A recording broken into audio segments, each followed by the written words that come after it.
सिद्धू मूसेवाला ने अपनी मौत से 2 हफ्ते पहले गाया था द लास्ट राइडर,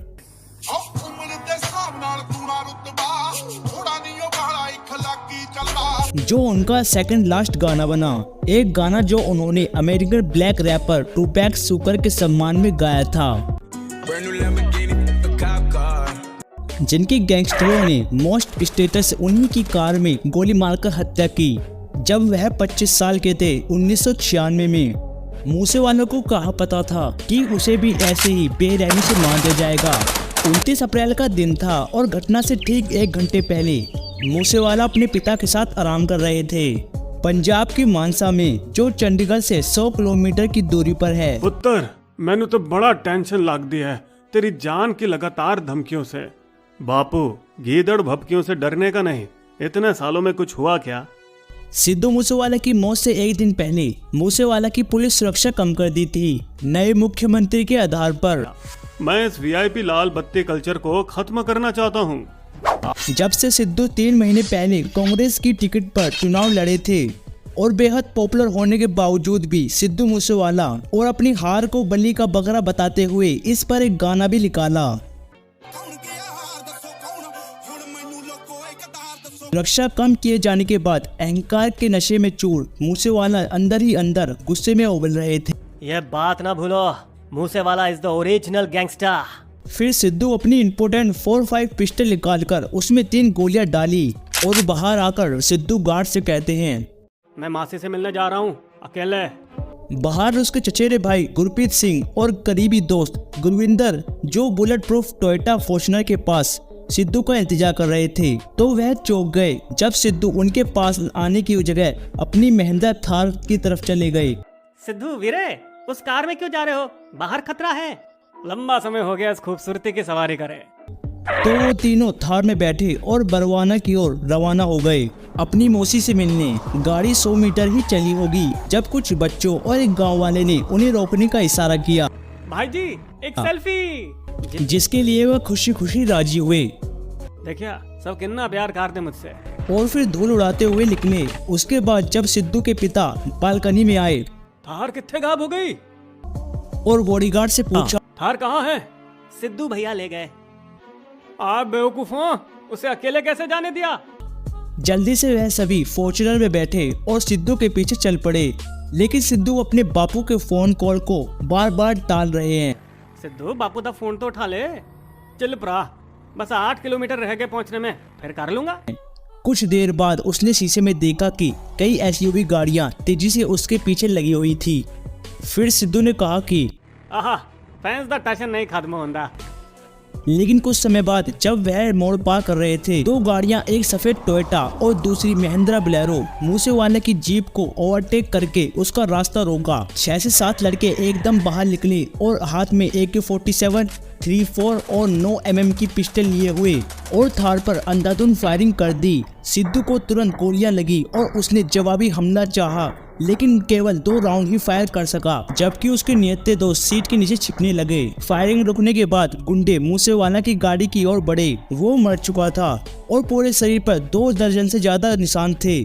मिशन पूरा कर हथियारों ने सिद्धू की लाश के साथ सेल्फी ली। नए जमाने के गैंगस्टर की यादगारी रखने के अनोखे तरीके। और फिर बेरहमी से बुरी तरह से घायल दोस्त और चचेरे भाई धीरे धीरे मरने के लिए छोड़ गए। सिद्धू के पिता कुछ मिनटों बाद पहुंचे, लेकिन दुर्भाग्य से अपने बेटे को नहीं बचा पाए। 1993 में जन्मे सुखदीप सिंह सिद्धू अपना मंच का नाम मूसेवाला अपने गाँव मूसा पर रखा।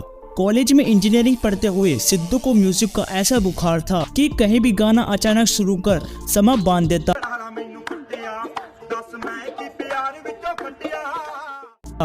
उसने पहला ही गाना बिना लाइसेंस के गन चलाने वाले शूटर के रोप पर लिखा। फिर पंजाब हरियाणा के फॉरेन जाने का सपना देखते हैं। इन्होंने भी 2017 में कनाडा जाकर रैपिंग शुरू की, बंदूकों, फैंसी कारों, लड़कियों और यहाँ तक कि अपनी जात जाति पर भी। कनेडा विचों डील सोहणीए मुंडा पूरी गैंगस्टर अपील सोहणीए। लेकिन लगभग 1 साल बाद ही वो भारत लौटे ताकि गांव के सरपंच चुनाव में अपनी मां के लिए प्रचार कर सके, जिसकी मदद से वह जीते भी। लंबे समय तक उसके YouTube चैनल पर प्रोफाइल पिक्चर में काले कपड़े पहने डाकू जैसा बंदा AK-47 असॉल्ट राइफल पकड़े हुए अपने चेहरे को मास्क से छुपाया हुआ था। 2020 में उनके गानों ने लगातार कानून को निशाना बनाया, जिसमें 5 गोलियों के लिए उन पर केस भी ठोका गया, बंदूक और हिंसा पर बढ़ावा देने के लिए और गाना संजू के लिए भी।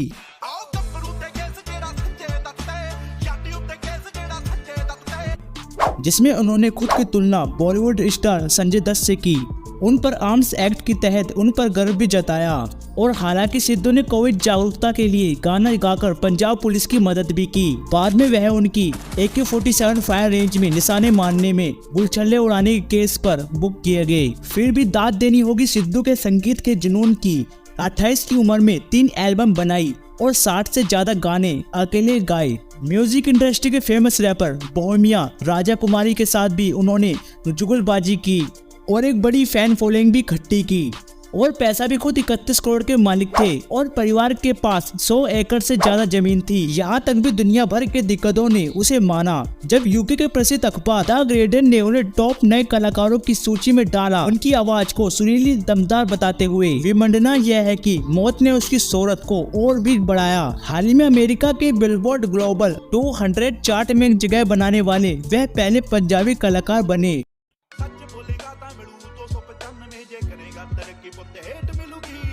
लेकिन शोहरत के साथ खतरे भी आते हैं। उसे वसूली के लिए लगातार धमकियां आई लॉरेंस बिश्नोई जैसे गैंगों से, जिसके 700 से भी ज्यादा शूटर दिल्ली, हरियाणा, पंजाब और राजस्थान में फैले हुए हैं। बिश्नोई और ऐसे कई गैंग्स पंजाबी गायकों से नियमित रूप से निशाने बनाते हुए आए हैं, जो पंजाब में एक बड़ा कारोबार जैसा बन गया है, जो कि अमीर पंजाबी म्यूजिक इंडस्ट्री गैर म्यूजिक इंडस्ट्री के आधे से ज्यादा हिस्सा रखता है। जब अमरिंदर सिंह पंजाब के चीफ मिनिस्टर थे, 2017-22 के बीच पुलिस ने 8 गैंगों का एनकाउंटर किया और 300 को जेल में बंद करवाया था।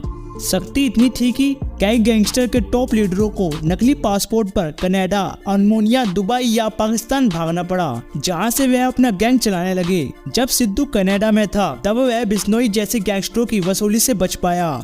लेकिन भारत में जब बात बिगड़ी, जब मूसेवाला ने बिश्नोई के सबसे बड़े दुश्मन बम्बिहा गैंग के गुंडों को छुपाने में हाथ था, जो पंजाबी राजनीति के अंदर बिश्नोई का एक ही प्यादा था। कई सालों से बिश्नोई और बम्बिया ने एक दूसरे के गुंडों को उड़ाते हुए गैंग वॉर जारी रखी, लेकिन अहंकारी सिद्धू के बम्बिया बोले गाने ने बिश्नोई को और भड़का दिया।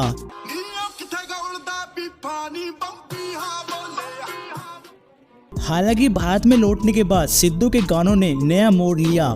जब वह अपने ग्रामीण जड़ों से फिर जुड़े, उन्होंने पंजाबी गीत, संगीत, रैपिंग में मिक्सिंग करते हुए शिक्षा की जरूरतों की बात की और खेती बाड़ी पर जो विषय जो पंजाब में सबसे जरूरी थे, उन पर टिबिया था पुट।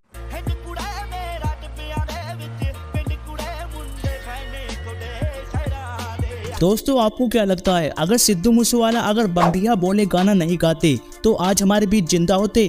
हमें कमेंट करके जरूर बताएं और ऐसी और वीडियो देखने के लिए हमारे YouTube चैनल मिस्टर एक्सप्रेस को सब्सक्राइब कर लीजिए।